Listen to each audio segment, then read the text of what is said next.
जिस देश में रहते हैं, जिस वतन में, जिस मुल्क में हम रहते हैं, उस देश का नाम क्या है? पहला प्रश्न है मेरा, बोलिए, गर्व से बोलो। जिस देश में हम रहते हैं उसका नाम क्या है? जिस मुल्क में हम रहते हैं उसका नाम क्या है? जिस वतन में हम जीते हैं उसका नाम क्या है? भारत में रहते हैं। बहुत अच्छा लगा कि सभी ने बड़े जज्बातों के साथ कहा कि हम भारत में रहते हैं। मेरा प्रश्न है आपसे कि यदि आपके देश का नाम, हमारे देश का नाम भारत है, तो फिर इंडिया नाम कहां से आया? प्रश्न है मेरा। यदि हमारे देश का नाम भारत है तो बताओ मुंबई वालों, फिर इंडिया नाम कहां से आया?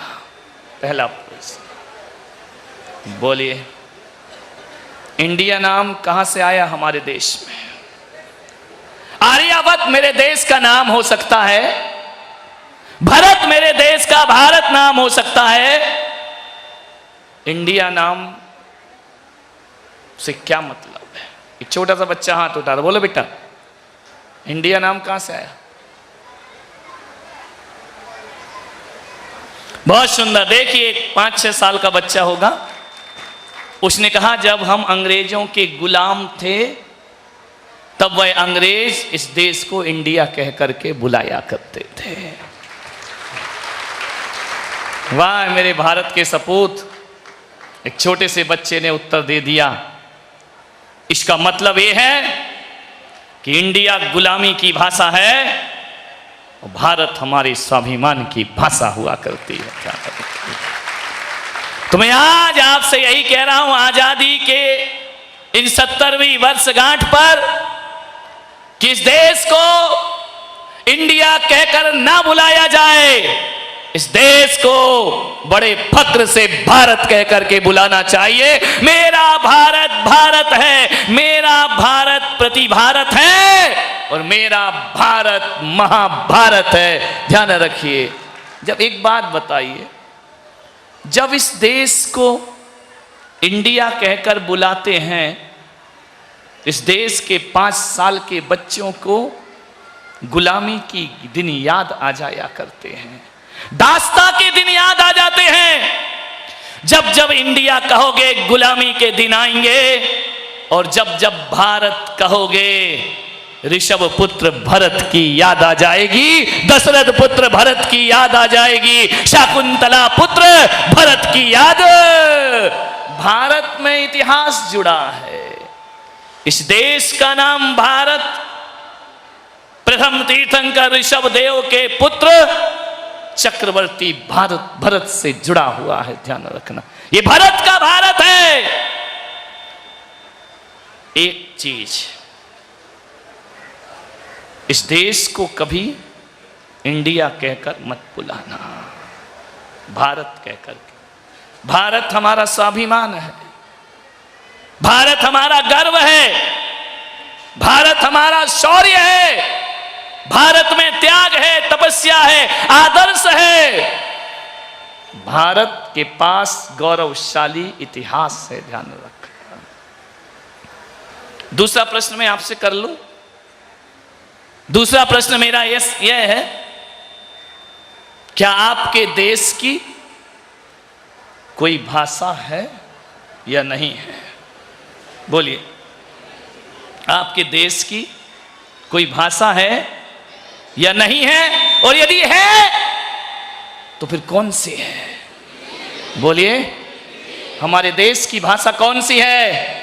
जरा जोरों से गुंजा दीजिए।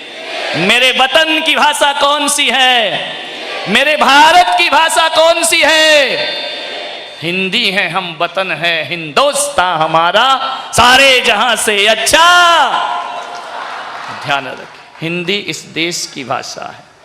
अब मेरा प्रश्न है आपसे, यदि इस देश की भाषा हिंदी है तो फिर अंग्रेजी कहां से आ गई? ध्यान रखना। मैंने आपसे पूछा था, किस देश को यदि भारत कहा जाता है तो इंडिया कहां से आया? और इस देश की भाषा यदि हिंदी है तो फिर अंग्रेजी कहां से आ गई? बताइए, इंग्लिश कहां से आ गई? बोलो। इंडिया भी गुलामों ने दी, गुलामी के दिन की यादें हैं, और अंग्रेजी भी विदेशियों की भाषा है। ये हमारे हिंदुस्तान की भाषा नहीं हो सकती है, ध्यान रखना। यदि हिंदी हमारे देश की भाषा है तो इस देश के कर्णधार संसद में बैठकर इंग्लिश क्यों बोलते हैं? मेरा आपसे एक प्रश्न है। पार्लियामेंट में बैठकर इंग्लिश भाषा का प्रयोग क्यों होता है? विधानसभा में बैठकर अंग्रेजी का प्रयोग क्यों होता है? मैं आपसे पूछना चाहता हूं, मैं देश के कर्णधारों से पूछना चाहता हूं, मैं देश के नेताओं से पूछना चाहता हूं कि जब ये वोट मांगने आते हैं, याद रखना, जब चुनाव का समय आता है और जब वोट मांगने आते हैं, गुजरात का नेता घर घर जाकर गुजराती में वोट मांगता है, महाराष्ट्र का नेता मराठी में वोट मांगता है। विचार करिए, साउथ का नेता, दक्षिण का नेता कन्नड़ मलयालम में वोट मांगता है। ये हमारी भाषाएं हैं इस देश की, ध्यान रखना। मुझे हर भाषा पे गर्व है, लेकिन मुझे उनकी भाषा पे बिल्कुल गर्व नहीं है जिस भाषा ने हमें बरसों गुलाम बना करके रखा हो, जिन्होंने हमें गुलामी की बेड़ियों में जकड़ दिया हो, जिन्होंने मेरी भारत माता पर बंधन डाल रखे हो। वो भाषा इतनी मान्य हो रही है इस देश में।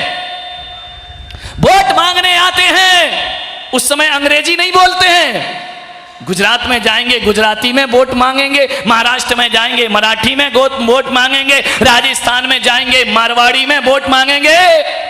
लेकिन इन नेताओं को हो क्या जाता है, जैसे ही वोट मिल जाते हैं, संसद में जाकर बैठ जाते हैं, वहां गुजराती भी भूल जाते हैं, मराठी भी भूल जाते हैं, वहां जाकर और तो और अपनी राष्ट्रभाषा हिंदी भी भूल जाया करते हैं, और वहां अंग्रेजी में भाषण प्रारंभ हो जाया करते हैं। ये अंग्रेजी हमारी छाती पर ऐसी चढ़कर बैठ गई है, ऐसा लगता है। आज मैं दो विषय पर बोलूंगा बस, हिंदी और हिंदुस्तान, ध्यान रखना। अपनी भाषा और अपने वतन, दो पर बोलूंगा बस। दो की ही जरूरत है आज हमें, माननीय। दो चार फर्राटेदार इंग्लिश के शब्द ना बोलो तो हमारे देश की ये मानसिकता बन गई है कि ये पिछड़ा हुआ आदमी है, ये असभ्य आदमी है, ये अनपढ़ आदमी है। अंग्रेजी जरूर बोलना चाहिए, ध्यान रख मान्यवर। अंग्रेजी हमारे देश की भाषा नहीं हो सकती है। हिंदी में संवाद करना सीखो, हिंदी में बोलना सीखो। व्यापार की भाषा अंग्रेजी है, देश की भाषा उर्दू है। लेकिन मुझसे पूछा जाए तो दिल की जुबान कोई है तो दिल की जुबान हिंदी हुआ करती है। हिंदी के पास धड़कता हुआ दिल हुआ करता है, हिंदी के पास संवेदनाएं हुआ करती हैं। और एक बात याद रखना, आज जो बात मैं कह रहा हूं, हमारी जुबान हिंदी होना चाहिए, हमारी भाषा हिंदी होना चाहिए, हिंदी को प्रतिष्ठा मिलना चाहिए। मुझे बड़ा दुख होता है जब हिंदुस्तान में हिंदी दिवस मनाया जाता है, लोग बड़े खुश होते हैं, मैं दुखी होता हूं। क्या साल में एक बार ही हिंदी दिवस होना चाहिए? हमारी तो धड़कन धड़कन में हिंदी होना चाहिए, हमारी तो सांस सांस में हिंदी होना चाहिए, हमारे तो जीवन का आधार हिंदी होना चाहिए, हमारे संवादों का व्यवहार हिंदी होना चाहिए। मान्यवर, एक बात याद रखना, दिलों की जुबान है हिंदी। और एक बड़ी महत्वपूर्ण बात कह रहा हूं, बुरी लगेगी, जो जुबान का नहीं होता ना, अपनी जुबान क्या है? हिंदी है। जो जुबान का नहीं हो सका वो जमीन का भी होने के हकदार नहीं हुआ करता है, उसके जमीन में भी उसका कोई हक नहीं होना चाहिए। जो जुबान का है वो जमीन का है, और जो जुबान का नहीं है वो जमीन का नहीं हो सकता मान्यवर। हिंदी भारत की मुख्य भाषा। तीसरा प्रश्न और पूछ लूं। तीसरा प्रश्न ये है कि तुम्हारे देश की, अपने वतन की कोई सभ्यता है या नहीं है, कोई संस्कृति है या नहीं है, कोई वेशभूषा है या नहीं है, पूछना चाहता हूं आपसे। कोई पहनावा है या नहीं है हमारे वतन का? बोलिए। एक सभ्य वस्त्र पहने जाते हैं हमारे देश में। मैं आपसे पूछता चाहता हूं, यदि हमारे देश के कोई पहनावा है, हमारे देश की कोई सभ्यता है, तो आज की युवा पीढ़ी लंदन पेरिस से बने हुए दर्जी की पहनावे को क्यों स्वीकार करते हैं? मेरा आपसे एक प्रश्न है। हमारे ये युवा और युवतियां पाश्चात्य कपड़े पहनने में क्यों गौरव महसूस करते हैं? हमारे देश की संस्कृति में गर्व महसूस क्यों नहीं करते हैं? मैं 3 प्रश्न लेकर आया हूं। यदि हमारी सभ्यता है, हमारी कोई संस्कृति है, एक बात याद रखिए, हमारे देश का पहनावा एक सभ्यता और आदर्श का पहनावा हुआ करता है, और पश्चिम का पहनावा कोई पहनावा नहीं हुआ करता है। वह हमारी निम्न सोच का स्तर है। विचार करिए। जो लोग अपने वतन के नाम पर, अपनी भाषा पर और अपनी संस्कृति पर गर्व नहीं करते, उनका देश बहुत जल्दी गुलाम होने के रास्ते पर आगे बढ़ जाया करता है। आज हम 70 साल में आजाद तो हो गए, आज ये भारत आजाद तो हो गया, लेकिन इन 70 सालों में आज भी हम वैचारिक गुलामी लेकर के जी रहे हैं। आज भी हम विचारों से गुलाम हैं। आज भी हम अपने जीवन में दास्ता के विचारों को जीते हैं। विचार करें, नहीं, गर्व करो अपने देश पर, फक्र करिए। कैसी अंग्रेजी हमारी छाती पर बैठी है। आज हमारे बच्चे को हिंदी की गिनती नहीं आती है। आज उसे कहा जाए इस पुस्तक का 80 नंबर का पेज खोलो, तो बच्चा पूछता है कि 80 क्या होता है। उसे नहीं मालूम 80 क्या होता है। मान्यवर, ऐसे हमारा देश का स्वाभिमान बचेगा, जो हम अपने भाषा में भी स्वाभिमान नहीं बचाते। एक बच्चे से मैंने पूछा कि 70 बड़ा होता है कि 69 बड़ा होता है। बच्चा सोचते रहा, ना उसे 70 मालूम, ना उसे 69 मालूम। उसे मालूम ही नहीं कि हिंदी क्या होती है। छोटे छोटे बच्चों को हिंदी नहीं आती है। हमने हिंदी में वार्तालाप बंद कर दिया है। हम इंग्लिश मीडियम में पढ़ते हैं, हम अंग्रेजी भाषा में पढ़ते हैं। छोटे छोटे बच्चों को इंग्लिश स्कूल में डाल देते हैं। हम आधुनिक हो गए हैं। मान्यवर, जरा याद करना, जिन्होंने हिंदी में पढ़ा होगा, एक वर्णमाला होती है हिंदी में, कहां से शुरू होती है? अ अनार का, और एंड कहां होती है? बोलो। ज्ञानी पर। अनार से शुरू होती है, ज्ञानी पर समाप्त होती है। जरा अंग्रेजी के शब्द उठा लो, कहां से शुरू होता है? A for Apple, Z for, समझ गए क्या? देखो अंग्रेजी हमें कहां पहुंचाती है। मेरे हिंदुस्तान की भाषा, मेरी हिंदी अनार से शुरू होती है, अनपढ़ से शुरू होती है और ज्ञानी बना करके छोड़ा करती है। और अंग्रेजी जो होती है वो एप्पल से शुरू होती है, जेड फॉर जेब्रा, यानी अंग्रेजी गधा बना करके छोड़ दिया करती है। जेब्रा क्या है? अंग्रेजी गधा। और क्या है? अरे जिस भाषा का कोई चाल चलन ना हो, अंग्रेजी का कोई चाल चलन है क्या? बोलती कुछ है, लिखती कुछ है। उसका कोई चरित्र ही नहीं है दुनिया में। विचार करिए, बोलेगी कुछ, लिखेगी कुछ। नॉलेज की स्पेलिंग कहां से शुरू होती है? के से, और बोला क्या जाता है? धत तेरे की अंग्रेजी। तेरा कोई चरित्र ही नहीं है इस दुनिया में। करनी और कथनी में तेरे अंतर है। बोले के क्या है? बोले साइलेंट। धत तेरे का साइलेंट। विचार करिए आप, जिस भाषा का कोई चरित्र ना हो, जिस भाषा में कोई सभ्यता ना हो, वो भाषा हमारे देश पर हावी नहीं होना चाहिए, वो हमारे देश पर अधिकार नहीं जमाना चाहिए। क्या है बताइए? मेरी अंग्रेजी कभी नहीं हो सकती, ध्यान रखना। मेरी हिंदी में विचार करना, कितने अच्छे अच्छे शब्द हैं।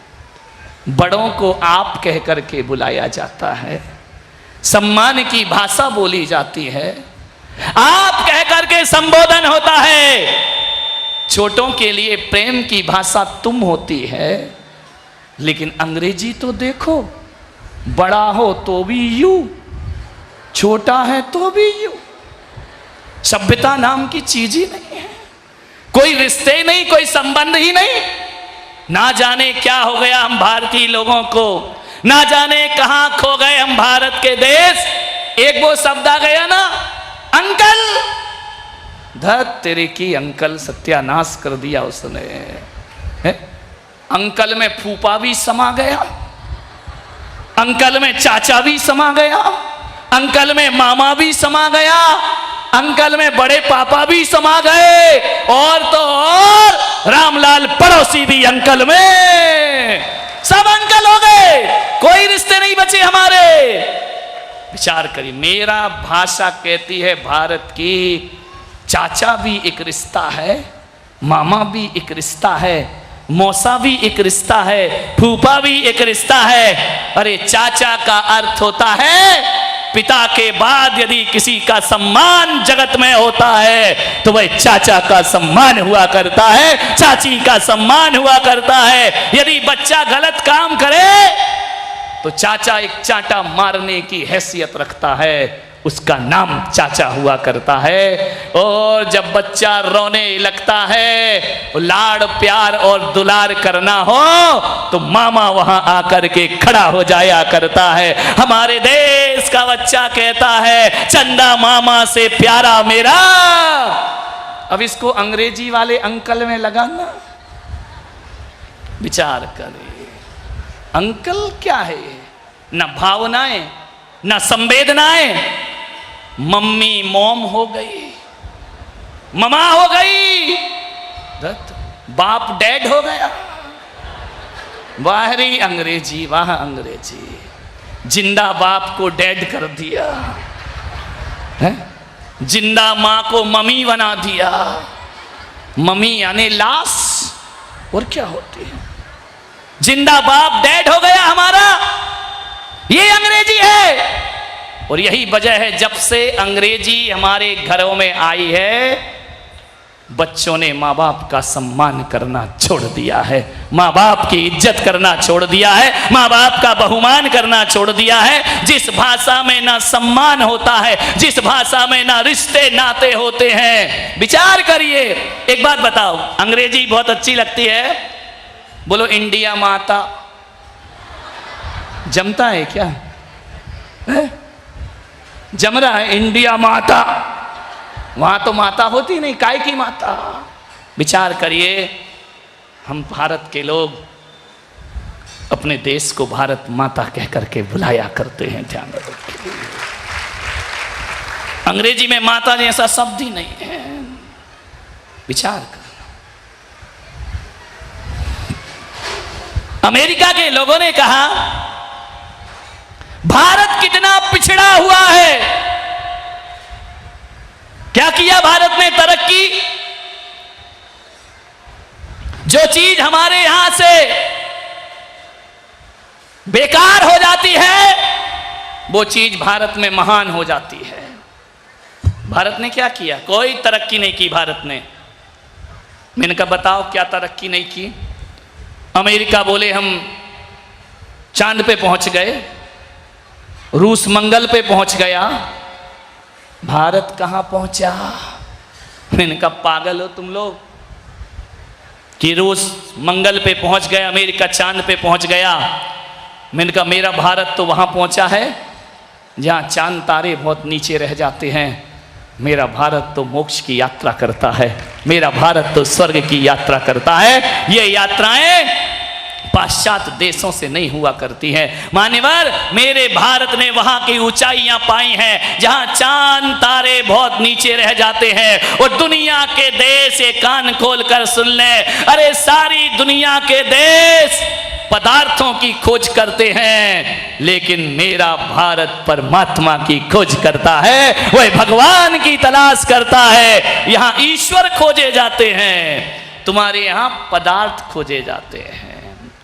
भारत जहां पहुंचा है, एक बात ध्यान रखना भारतवासियों, वहां पे केवल भारत ही पहुंच सकता है और दुनिया के किसी भी देश में कोई ताकत नहीं हुआ। आपसे मैं निवेदन करता हूं, दुनिया के सारे देश घूम के आ जाना, पूरे विश्व की यात्रा कर लेना, महीनों लगे बरसों लगे, अमेरिका घूमाना, जापान घूमाना, चाइना देख लेना, जो भी देश तुम्हें देखना हो, जर्मनी देख लेना, यूरोप घूम के आ जाना, लेकिन ध्यान रखना सब जगह से घूमकर जब लौट के हिंदुस्तान में वापिस आओगे तो मैं कहता हूं तुम्हारे दिल की धड़कन कहेगी, सारे जहां से अच्छा हिंदुस्तान हमारा। इससे अच्छा देश कहां है दुनिया? ये वो देश है जहां पे सूरज चांद सबसे पहले अपनी रोशनी दिया करते हैं। हम पूरब के रहने वाले लोग हैं और सूर्य उदय कहां से होता है? जब हमारे यहाँ डूबता है ना, तब वहां दिन निकलता है, ध्यान रखिए। और यदि हम सूरज को रोक लें तो अमेरिका जैसे देश में रात ही रात होगी, वहां कभी भी सूरज दिन निकलने वाला। सबसे पहली आरती सूरज चांद भारत की उतारते हैं, सबसे पहला उजाला हिंदुस्तान को प्राप्त हुआ करता है। हमने रोशनी दी है, तुम क्या तरक्की करोगे? तुम पश्चिम के लोग, हम पूरब के लोग। हम पूरब के लोग वो लोग हैं जो सूरज उगाना जानते हैं, सूरज डुबाना पूरब वाले। हमारी तो सूर्य वंशियों की परंपरा है, ध्यान रखना। हमारे यहां से सूरज उगा करता है। सोचिए, मुझे खुशी है कि पूरा मुंबई में जितने भी प्रवचन हुए, सबसे ज्यादा लोग आज हैं। इसका मतलब हिंदुस्तान का गौरव हमारे अंदर आज भी मौजूद है, भारत के प्रति स्वाभिमान हमारे अंदर मौजूद है। और एक बात है कि दिवाली होली तो सब मनाते हैं, आज हम बैठकर यहाँ आज़ादी का जश्न मना रहे हैं, यहाँ पर एकत्रित होकर। ये हमारा सौभाग्य है। मुझे बहुत खुशी है, मुझे सुनो या नहीं सुनो, तुम आ गए, इतना तो मैंने सुन लिया कि तुम्हें अपने देश से प्यार है, तुम्हें अपने भारत से और हिंदुस्तान से प्यार है। तुम्हारी रखो, अंग्रेजी मत बोलो। अमेरिका ने कहा भारत के लोग कितने पिछड़े हुए हैं। ये कहते हैं कि सूर्य में देवता होते हैं, ये कहते हैं कि चांद में देवता होते हैं, ये ज्योतिष को देव मानते हैं। पिछड़े हुए लोग, हमने चांद पे जाकर देखा है, वहां ईंट पत्थरों के मिट्टी के सिवा कुछ भी नहीं है। हम चांद पर कॉलोनी बनाने की बात सोच रहे हैं। अमेरिका कहता है वह एक ग्रह है और वहां मिट्टी उबड़ खाबड़ पत्थर है और कुछ नहीं है। हमने कहा कोई बात नहीं। तो बोले आप इसे देवता क्यों कहते हो?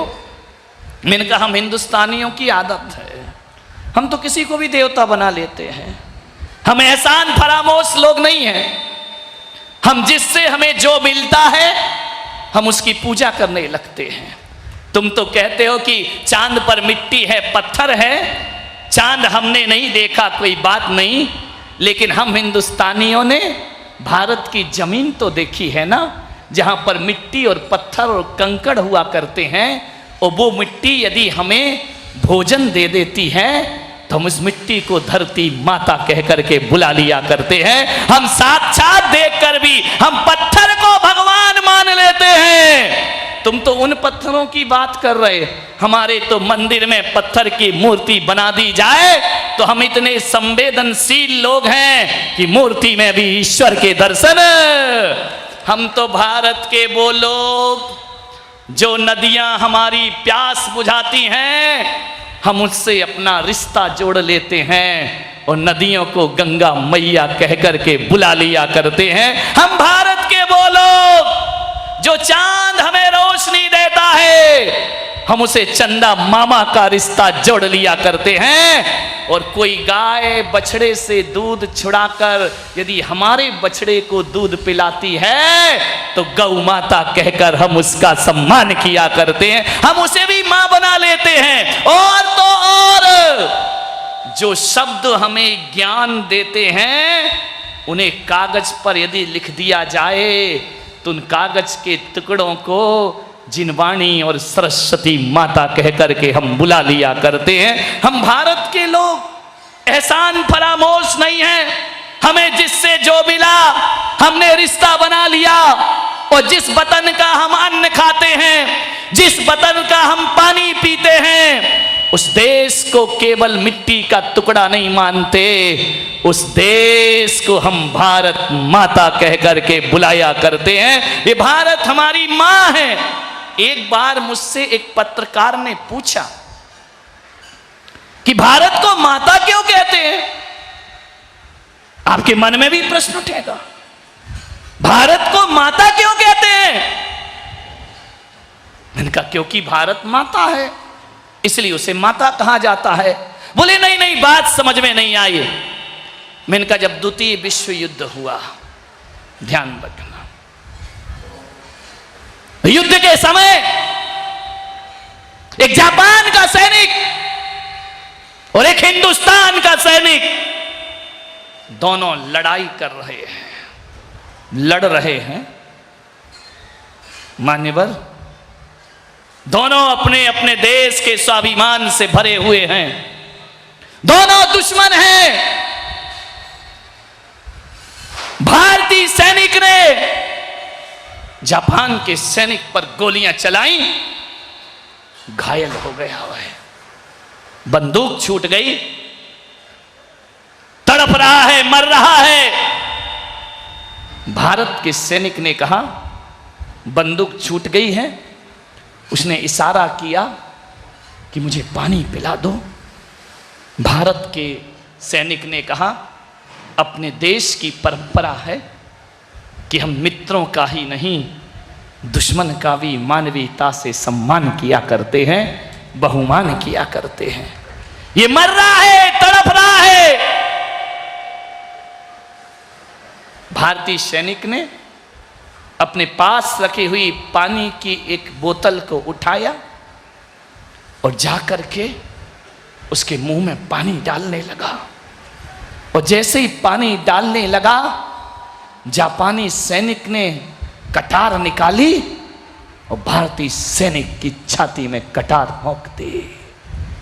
दोनों घायल सैनिकों को सेना के अस्पताल में भर्ती किया गया, दोनों का उपचार किया गया।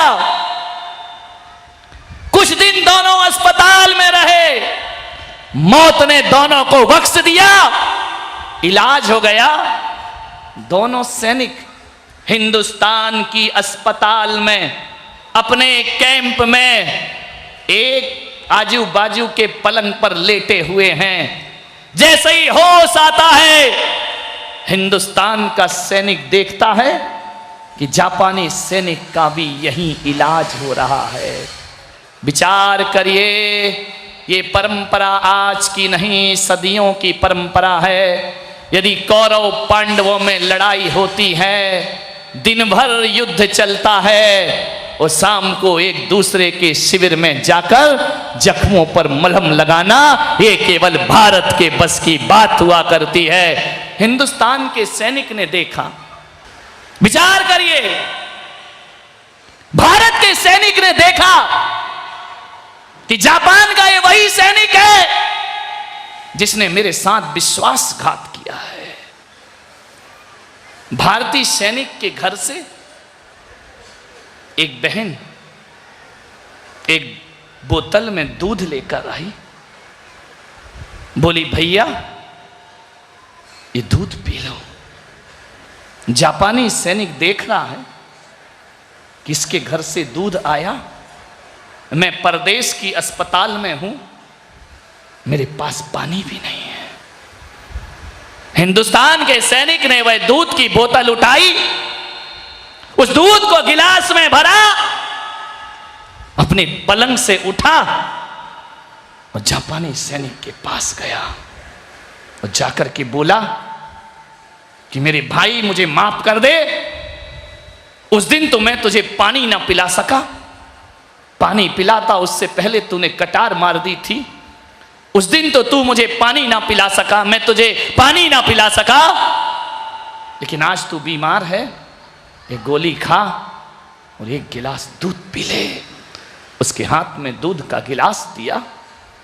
जैसे ही गिलास देखा कि हाथ कांपने लगे उसके, उसने कहा कि ये मुझे पानी पिलाने आया, मैंने इसे मौत देना चाहिए, और मौत के मुंह से गुजरने के बाद भी ये भारत का सैनिक मुझे दूध पिलाने की बात करता है।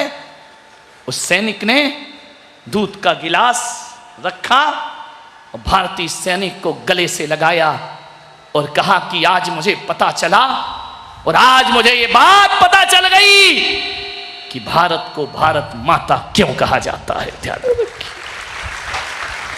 क्योंकि जो अपने ही नहीं दूसरों के बच्चों को भी दूध पिला देती है, वो यशोदा मैया इस देश की शान हुआ करती है, गौरव और गर्व हुआ करता है।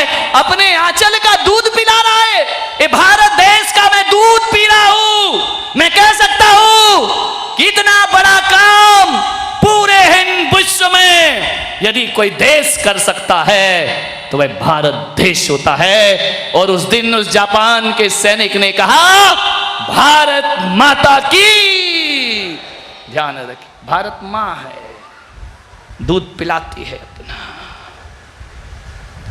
और ये भारत माता शब्द केवल भारत को ही शोभा देता है, ध्यान रखना।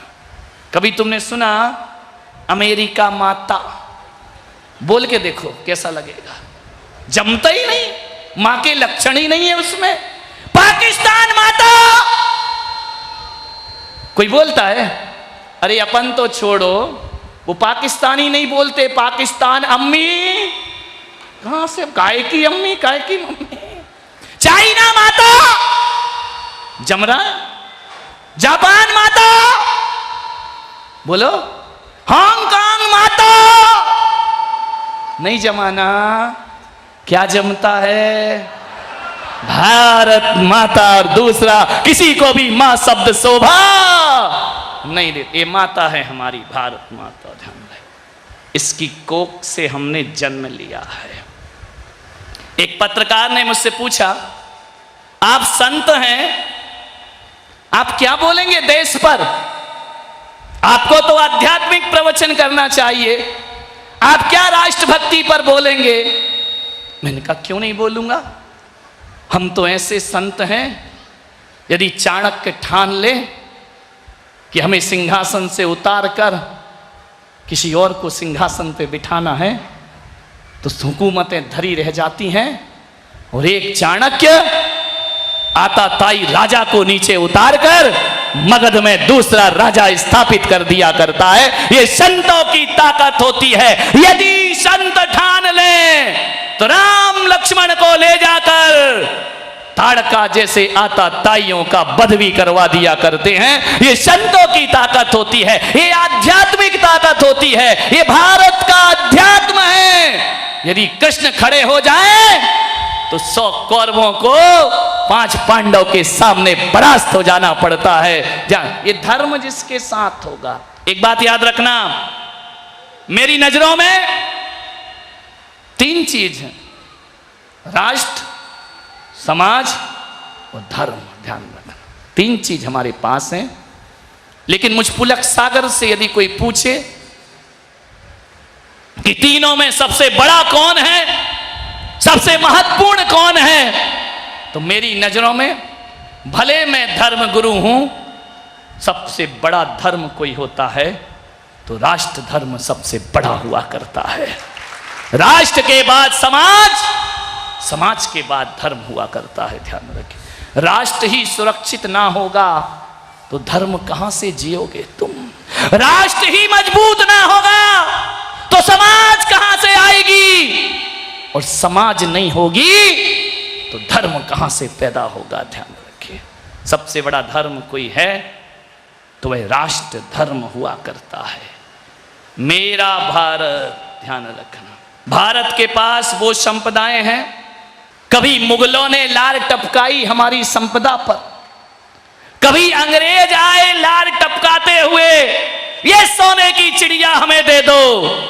मुगलों ने कहा सोने की चिड़िया हमें दे दो, यवनों ने कहा सोने की चिड़िया हमें दे दो। कितने आए और चले गए, ये चिड़िया किसी के हाथ ना लग पाई मेरे भाई।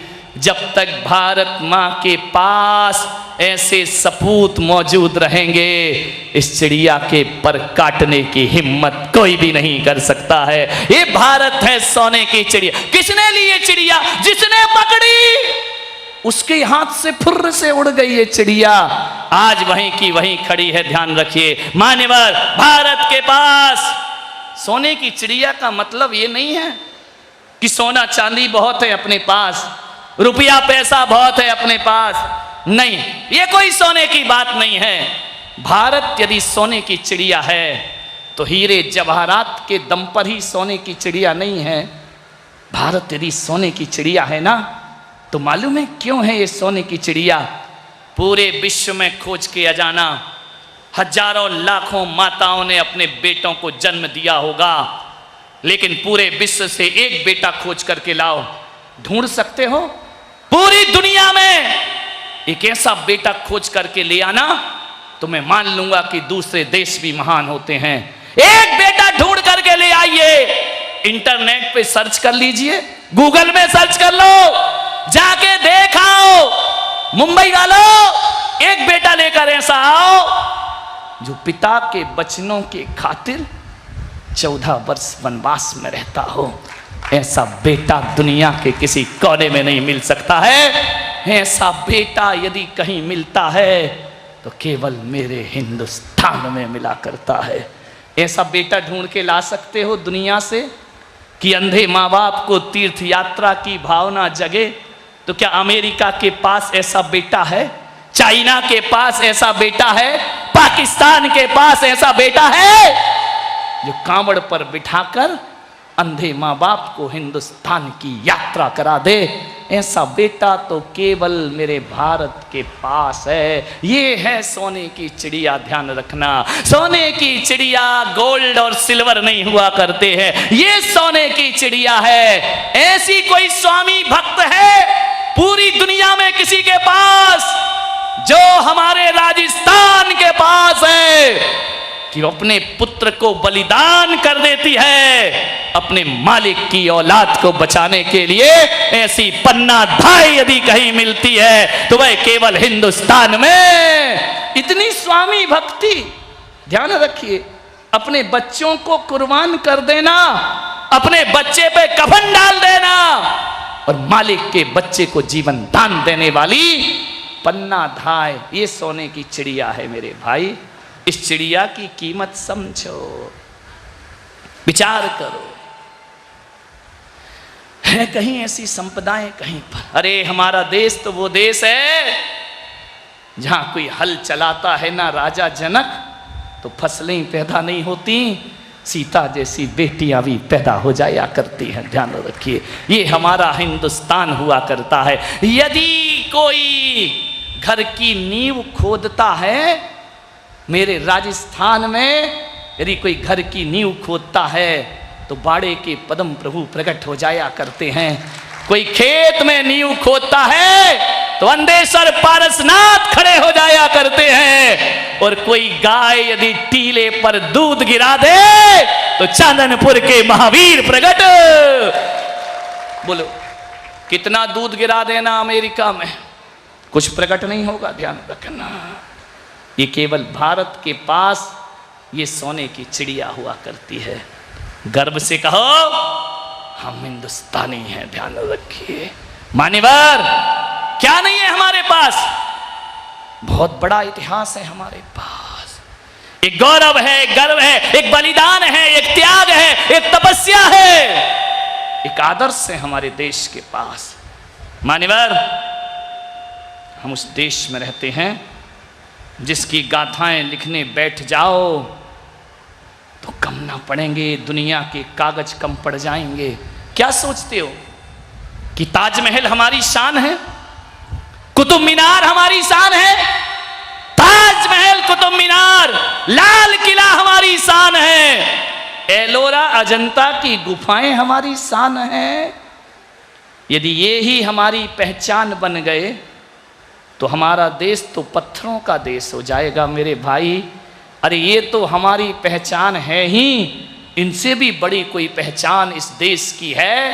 ताजमहल, कुतुब मीनार, लाल किला से भी बड़ी, अजंता एलोरा की गुफाओं से भी बड़ी, खजुराहो के मंदिरों से भी बड़ा यदि कोई पहचान इस देश की है तो एक ही पहचान है, वसुधैव कुटुंबकम, सारा विश्व हमारा परिवार है, जियो और जीने दो, ये हमारे हिंदुस्तान की पहचान हुआ। जियो और जीने दो के संदेश ये हमारे वतन की पहचान है।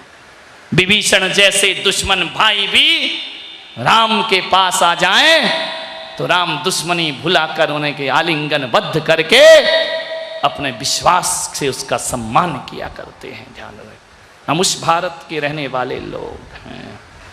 बड़ी गौरव गाथा है भारत की। लाल बहादुर शास्त्री इस देश के प्रधानमंत्री हुए, एक आदर्श प्रधानमंत्री हुए, एक ऐसा प्रधानमंत्री जिसने अपना जीवन अपने लिए नहीं जिया, देश के लिए जिया। होगा कोई प्रधानमंत्री दुनिया में ऐसा? बताइए, जो प्रधानमंत्री बनकर भी कर्जदार रहा। ध्यान रखना, खादी के कपड़े पहनने वाला वह प्रधानमंत्री क्या जज्बा रहा होगा राष्ट्रभक्ति का, देशभक्ति का।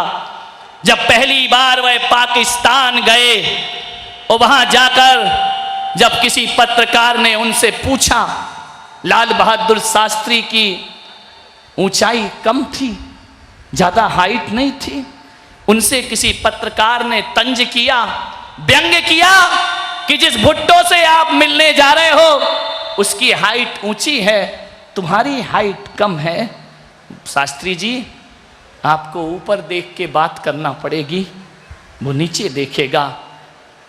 लाल बहादुर शास्त्री ने कहा, यही तो मेरा हिंदुस्तान है। अरे नीचे देखने वाला गुनाहगार होता है और आंख उठा के देखने वाला देशों का सरदार हुआ करता है, एक स्वाभिमान। ये लाल बहादुर शास्त्री मेरे भारत का प्रधानमंत्री कहता है, भारत ने नजरें उठाना सीखी हैं, भारत ने नजरें झुकाना नहीं सीखी है। ध्यान रखिए, क्या स्वाभिमान रहे उनके अपने वतन के प्रति, अपने राष्ट्र के प्रति। जगाइए अपने अंदर, बहुत संपदा है अपने पास, बहुत संपदा है। अमेरिका घबरा रहा है कि जागो, हिंदुस्तानियों ने सॉफ्टवेयर में कब्जा कर लिया है, सावधान हो जाओ। हिंदुस्तान के लोग इतनी तरक्की कर रहे हैं, थरथरा रहा है दुनिया का दादा। विचार करिए, अमेरिका दादा बना फिरता है ना, चाइना बाप बना फिरता है, लेकिन ये बाप और दादे सब मिट जाएंगे यदि माता का तिरंगा हाथ में उठ गया तो। ध्यान रखिए मान्यवर, सोचना है आपको। यूरोप कंट्री में 10% युवा हैं, अमेरिका में 12% युवा हैं। लेकिन आपको मालूम है चीन में 37% युवा हैं। जापान तो बूढ़ा हो गया है, वहां तो युवा दिखते ही नहीं है। 37% युवा चीन में, जबकि चाइना की सबसे बड़ी जनसंख्या है, सब बूढ़े हो रहे हैं। ध्यान रखना, 37% युवा हैं। भारत में मालूम है पूरे विश्व के यदि परसेंटेज को लगाओगे तो भारत में 62% युवाओं की ताकत जिंदा है। विचार करिए, 100-125 करोड़ लोग हम, उतने दिमाग भी तो हमारे पास है ना, इतना युवा हमारे साथ है, सभी समस्याओं का हल कर सकता है। 15 साल से 35 साल तक की उम्र वाले लोग सबसे ज्यादा यदि विश्व में हैं तो हमारे हिंदुस्तान में सबसे ज्यादा युवा हुआ करते हैं।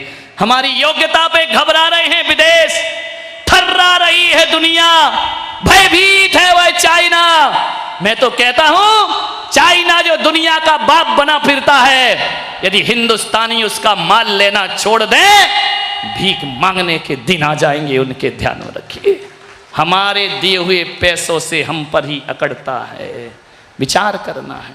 आज देश के हालात देखिए, केवल कश्मीर ही नहीं, नक्सलवाद से जूझ रहा है हमारा देश, माओवादियों से जूझ रहा है हमारा देश, आतंकवादियों से जूझ रहा है हमारा देश। आधा भारत इन समस्याओं का शिकार हो रहा है, ध्यान रखना है।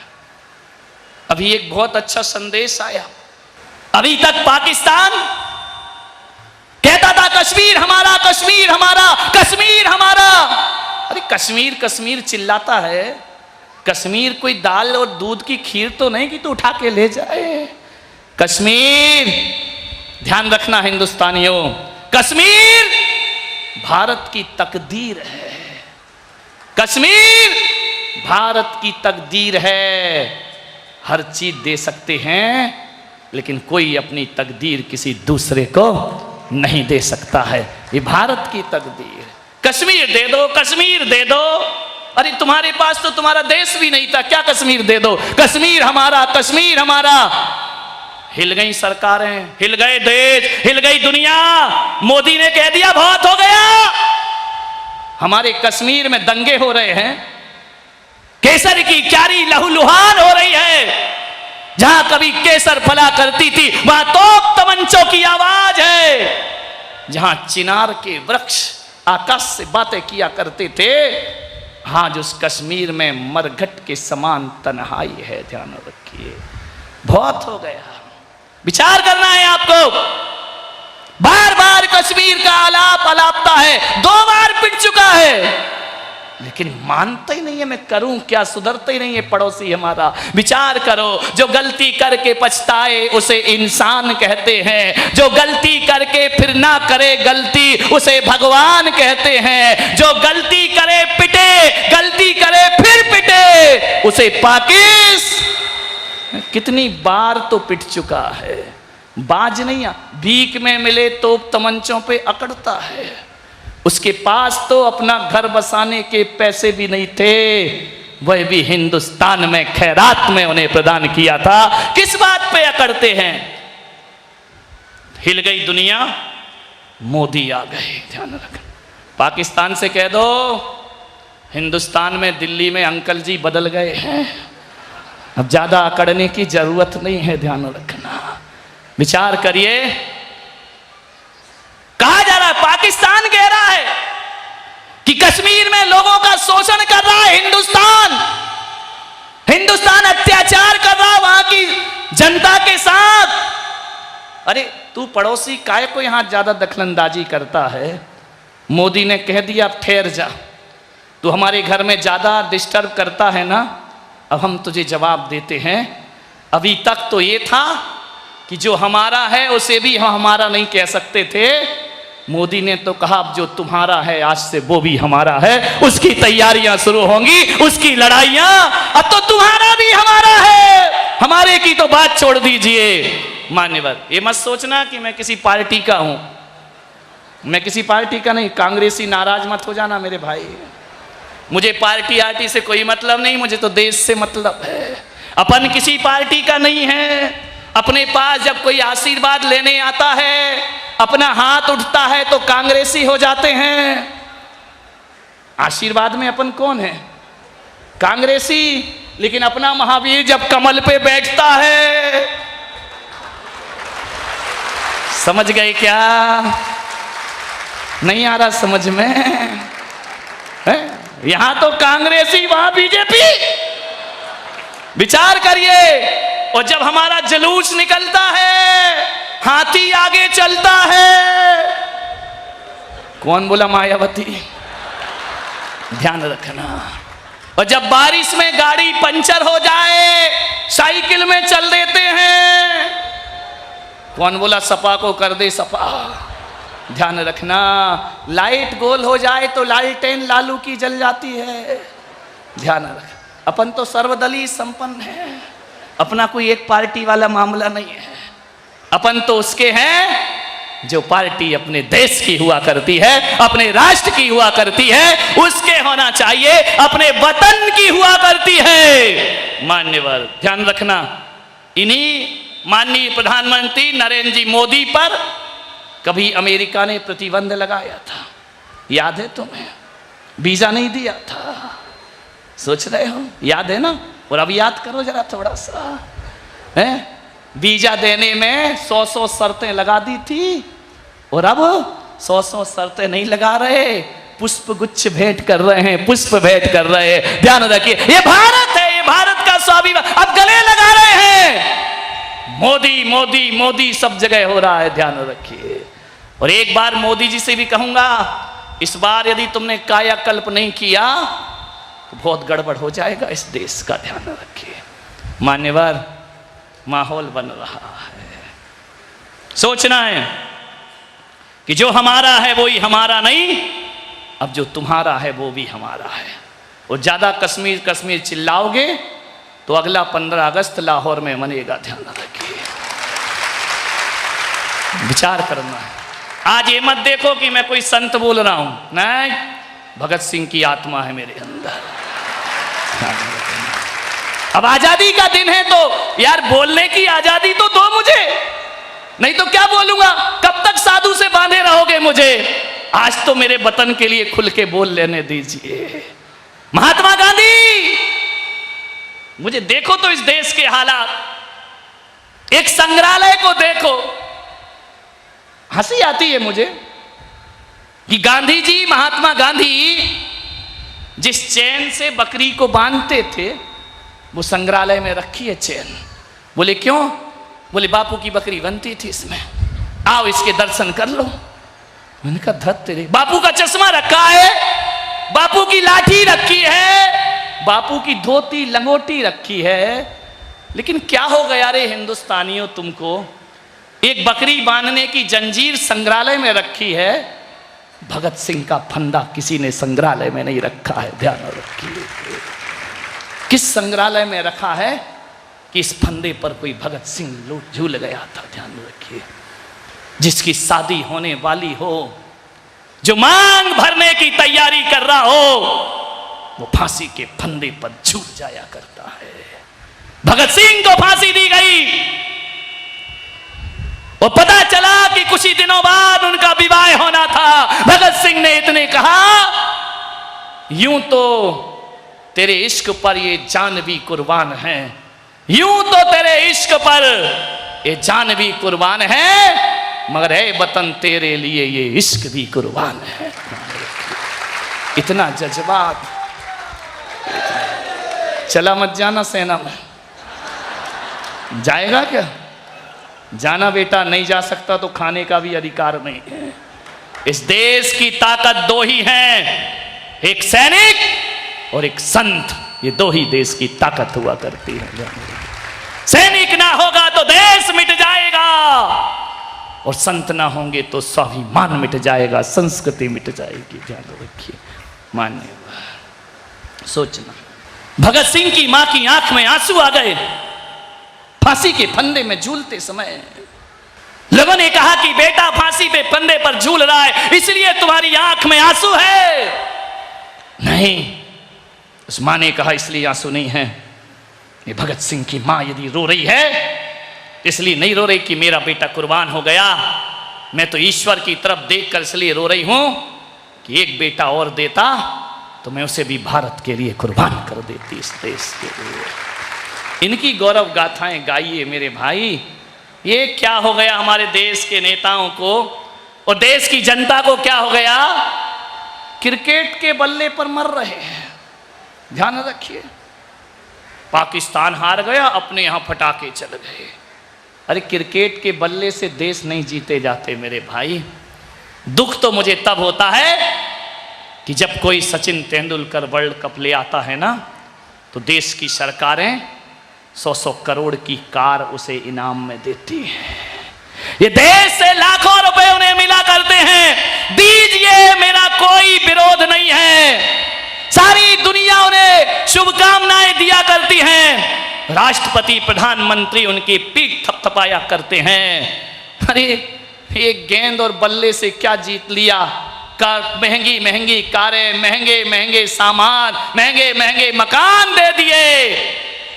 और जब कोई मेरे देश की बेटी का पति यदि करगिल जाता है, एक क्रिकेट के बल्ले से देश जीतने वाले को इतना इनाम, और जो फांसी के फंदे पे लटक जाता है, जो करगिल की पहाड़ियों में अपने प्राण छोड़कर शहीद हो जाता है, उस शहीद को ये क्या देता है ये देश मेरे भाई? जिसकी दम पर हम जीते हैं। आज उन शहीदों को याद करो।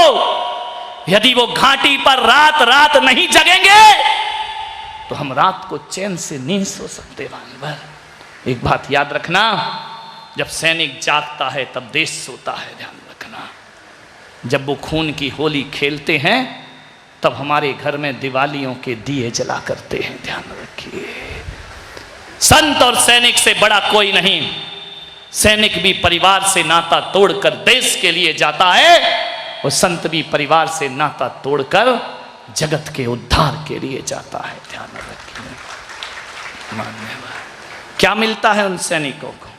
2 मिनट का मौन, शहीद का दर्जा, तोप तमंचे चला दिए, हो गए फ्री। आज भी पाकिस्तान की जेलों में हमारे स्वतंत्रता सेनानी पड़े हुए हैं। ध्यान रखिए, अरे जिनकी मेहंदी का रंग तो आज भी लाल है, जिनका सिंदूर तो आज भी लाल है, लेकिन इंतजार में बाल सफेद हो गए हैं उनके। ध्यान रखिए मान्यवर, आज भी वह राह देख रही है। उन्हें यह नहीं पता कि वो जिंदा भी हैं या दुनिया से चले गए। कितने लोग पाकिस्तान के कैद में पड़े हुए हैं। ध्यान रखना मान्यवर, शहीदों के लिए कुछ करिए, आपसे निवेदन है।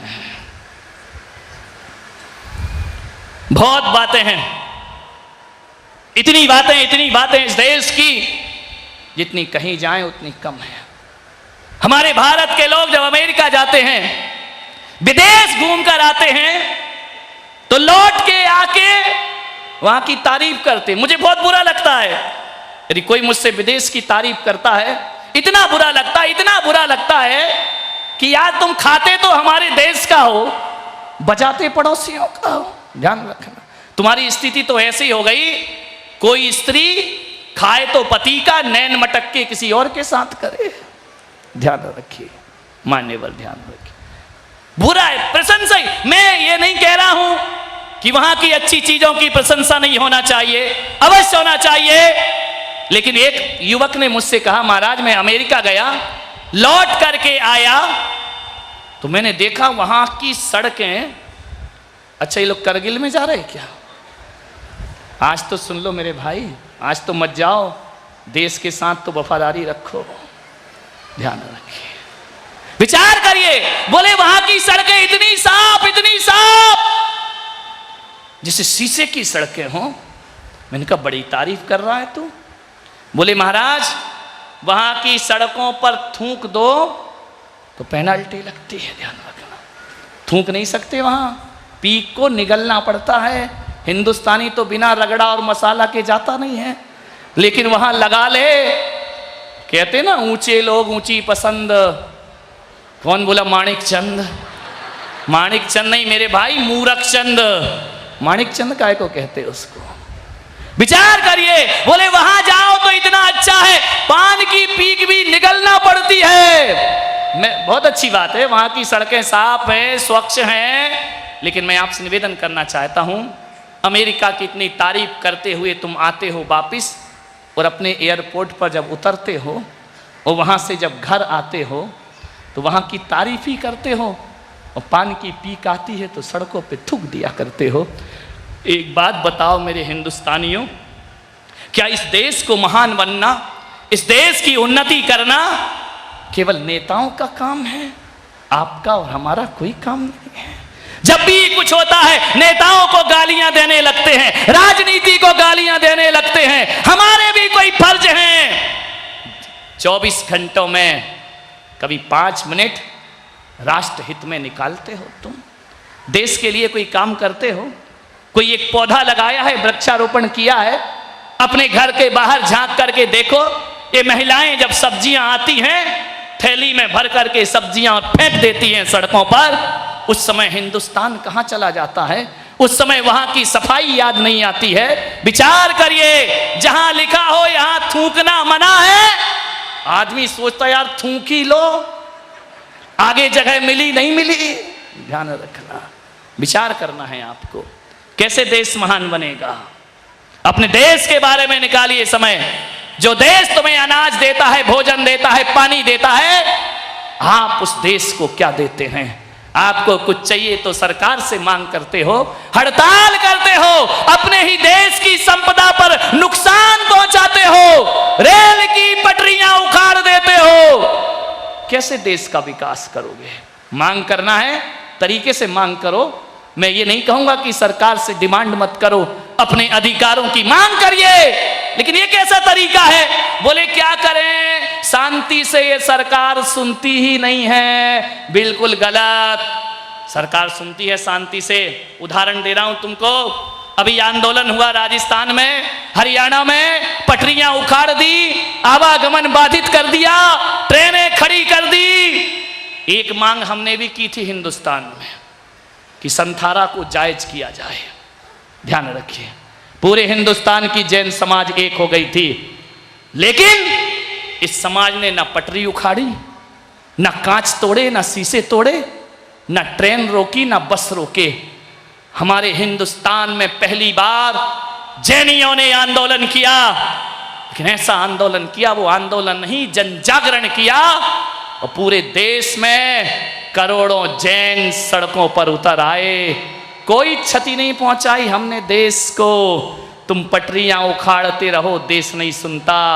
और हमने 8 दिन में संथारा को जायज ठहरा दिया। ध्यान रखिए, ये शांति का संदेश है, ये प्रेम का ताकत है, ये अहिंसा की ताकत है। मान्यवर, इस अहिंसा के दम पर तो गांधी जी बरसों पुरानी गुलामी से हमें मुक्ति दिला दिया करते हैं। ध्यान रखिए, अहिंसा की ताकत को समझिए। हमने कौन सा उपद्रव किया? काली पट्टी बांधी, मौन रह करके जुलूस निकाला, और बहुत अच्छा हुआ। मैं उस वकील को आशीर्वाद देता हूं जिसने ये साबित किया कि इंसान संथारा आत्महत्या है। कोई बात नहीं, मैं इसलिए धन्यवाद देता हूं, कम से कम उसकी एक आवाज से जैन समाज तो एक हो गया मेरे पास। उसकी एक आवाज से हम भूल गए कौन दिगंबर, कौन श्वेतांबर, कौन तेरा पंथी, कौन स्थानकवासी, सब भूलकर एकता के साथ चले। ये बड़ी उपलब्धि है। नहीं तो हम जैन तो एक ही नहीं हो रहे थे। 2600 साल में महावीर स्वामी के बाद लड़ने के सिवा हमने किया क्या है अपनी जिंदगी में? विचार करिए। 2 पंथ बने, 3 पंथ बने, 4 पंथ बने, लड़ते ही रहे। पहली बार 2600 साल के बाद चारों फिरके एक साथ हो गए और महावीर की दिव्य घोष सड़कों पर। ये ताकत है अहिंसा की, करुणा की, प्रेम की। ध्यान रखना, कितने भी अणु बम बना ले, पाकिस्तान कहता हमने अणु बम इसलिए नहीं बनाया कि अलमारी में रखेंगे। मत बनाओ, तुम्हारे पास जितने अणु बम है सब रख लीजिए, मेरे पास तो अहिंसा की ताकत है, प्रेम की ताकत है, करुणा की ताकत है। वह ताकत ऐसी ताकत है जहां सारे शस्त्र निशस्त्र हो जाया करते हैं। ध्यान रखिए, हमारा बहुत दायित्व है इस समाज और देश के प्रति, इस राष्ट्र के प्रति। हमें सोचना है, हमें इस देश को महान बनाना है। मुंबई की ये गलियां इतनी गंदी हैं, इतनी गंदी हैं, क्या कहोगे? म्यूनिसिपालिटी नहीं सुनती, हम क्या करें? गंदा कौन करता है? हम ही लोग करते हैं ना। आए स्वच्छ भारत का निर्माण करें, आदर्श भारत का निर्माण करें। हम बदलेंगे, युग बदलेगा। ध्यान रखिए, सारी दुनिया बदल जाएगी। परिवर्तन अपने आप से करना सीखिए। पढ़िए, लिखिए, आगे बढ़िए और अपने देश को महान बनाने का प्रयास करिए। केवल झंडा फहराने से कुछ नहीं होता है, हमें अपने जीवन में बहुत कुछ करके दिखलाना है। नई सुबह हवाओं की सौगत में बिगड़ जाती है, नई सुबह को हवाओं की सौगत बिगाड़ देती है। खुली छत कबूतरों को बिगाड़ देती है। नई सुबह हवाओं की सौगत बिगाड़ देती है, खुली छत कबूतरों को बिगाड़ देती है। जुर्म करने वाले इतने बुरे नहीं होते, सजा ना दे के अदालत बिगाड़ देती है। ध्यान रखिए मान्यवर, अपराध को अपने हृदय में ना पनपने दें। राष्ट्र सर्वोपरि है, देश सर्वोपरि है, इसे महान बनाएं। देश महान होगा। वो देश महान कैसे होगा? आप और हम की महानता से। तो भाषा हिंदी होना चाहिए, देश भारत होना चाहिए और परिधान हमारे देश के आदर्श होना चाहिए। मान्यवर, आपने अपने जीवन में इंदिरा नूई का नाम सुना होगा, पेप्सी कोका कोला की सीईओ। जब वह अमेरिका गई, एक जगह उनका इंटरव्यू हुआ, वहाँ पे उनको बुलाया गया, वह साड़ी पहन करके गई। वहाँ के जो इंटरव्यू ले रहा था, उसने कहा आप ये ड्रेस कोड है आपका, ये ड्रेस पहनकर आप सर्विस करेंगी? उन्होंने कहा क्या दिक्कत है? बोले नहीं, ये ड्रेस में कैसे कर सकती हो? उन्होंने कहा मुझे आज पता चला कि अमेरिका में कपड़ों से योग्यता समझी जाती है, योग्यता से योग्यता नहीं समझी जाती है।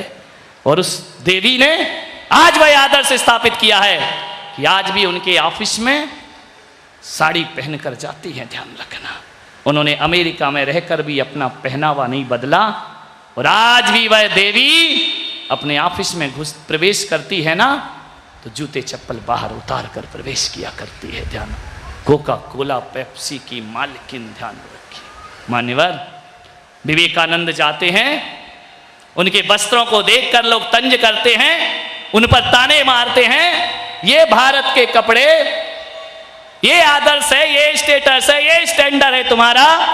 विवेकानंद कहते हैं कि मुझे मालूम है मेरे भारत का स्टेटस उसके चरित्र से है, दो कौड़ी के दर्जी से इस देश का चरित्र नहीं बना करता है। ध्यान रखिए।